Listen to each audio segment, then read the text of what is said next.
Hey team, today we're going to talk about the Federalists and the Anti-Federalists, and we're going to be aiming to answer the question, what types of government did Federalists and Anti-Federalists prefer? It's crucial that during this video that you're taking notes. We're going to have a debate later in this unit between the Federalists and the Anti-Federalists, so it's crucial that you have this background knowledge about the two different groups and their positions on writing the Constitution.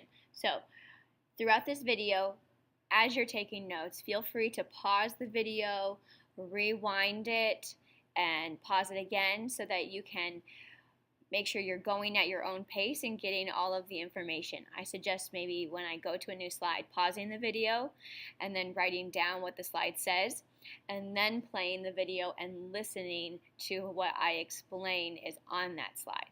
So let's get started. So today's goal is to build upon our past understandings about the failure of the Articles of Confederation by exploring how our founders came to a decision regarding the true purpose and role of a government. So by the end of this video, we should be able to differentiate between the arguments of the Federalists and Anti-Federalists in the debate over the ratification of the Constitution, particularly regarding the issue of individual rights, and note how the ratification debate was resolved. So, September 17, 1787, 39 out of the 42 delegates at the Constitutional Convention signed the final draft of the Constitution. 9 out of the 13 states were required to ratify the document, and there were so many debates and arguments throughout the states about this Constitution.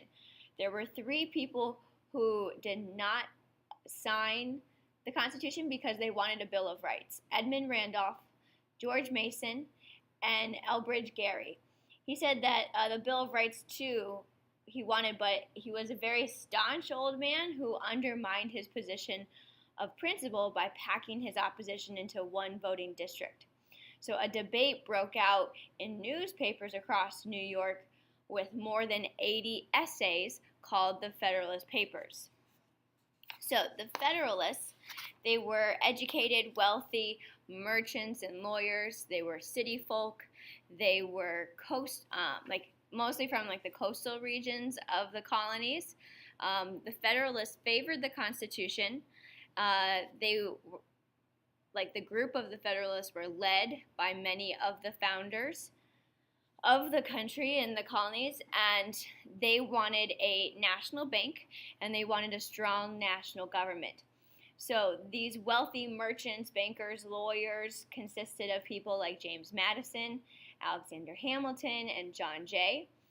They saw that the strong national government and a large republic would be the best bet for ensuring individual rights and freedom. The Anti-Federalists, they were farmers and tradesmen who were less likely to be wealthy, mostly from inland areas of the colonies or the original 13 states, a lot of remote areas of the country. They were against the Constitution, against a national bank, and against a strong national government. So they thought that the president could easily become a king or a dictator. And important people to know who were Anti-Federalists were Thomas Jefferson, Patrick Henry, and George Mason. So the key issues were: 1, legality. What was the purpose of the Constitutional Convention? The role of a national government. How strong is too strong? Should we have a Bill of Rights? What can a national bank look like? Do we need a national bank? The Anti-Federalists argued that the Constitution was extra-legal because the Constitutional Convention had only been authorized to revise the Articles of Confederation. A Bill of Rights had been considered at the Constitutional Convention but voted against because it was not needed, because the Constitution did not give the government power to violate people's rights, and 8 states already had their own Bill of Rights.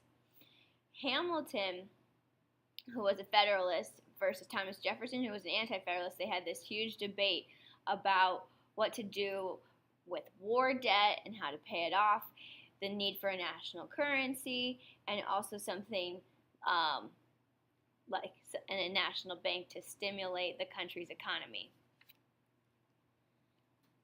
All right, so both sides realized that they could not move forward as a nation under the Articles of Confederation.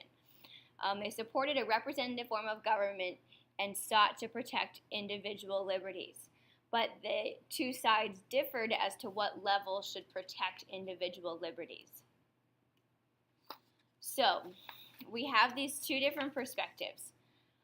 First Federalist James Madison wrote in the Federalist Paper 51 about if men were angels, no government would be necessary. You must first enable the government to control the governed. So this quote represents James Madison's argument for the need for a checks and balances system and the separation of powers within the branches of government. Federalist Alexander Hamilton wrote in Federalist Paper number 5 about the strength of the federal government and proposing under the Constitution does not pose any danger to the states. Alright, so on the left we have Anti-Federalist Thomas Jefferson. On the right we have Anti-Federalist Patrick Henry. I want you to pause the video, read these quotes, and take a note in your notes about what they are arguing here. Alright, so we have winner, winner, chicken dinner. The Federalists win. We have small states ratified the Constitution faster than the larger states. The Constitution went into effect with New Hampshire's ratification in 1788, and eventually 13 states ratified the Constitution. The small states were pleased with the equal representation that they received in Senate, and so this is what motivated them to sign it sooner and quicker than the larger states. And the Federalist Papers were issued within the state of New York, so that's why we noted that in this map. All right, so New York City was designated as the temporary capital of the country. George Washington was elected president. John Adams assumed the role of vice president. We had 22 senators and 59 representatives, and 12 amendments were approved by 1791, so a lot of accomplishments after the Constitution was ratified.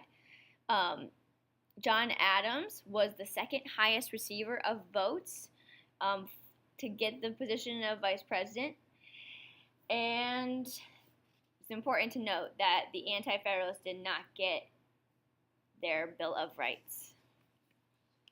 All right, so what we're going to do next is we are going to read some documents from the New York Constitution Ratification Convention in June of 1787, which was one of the most heated debates from all of the states.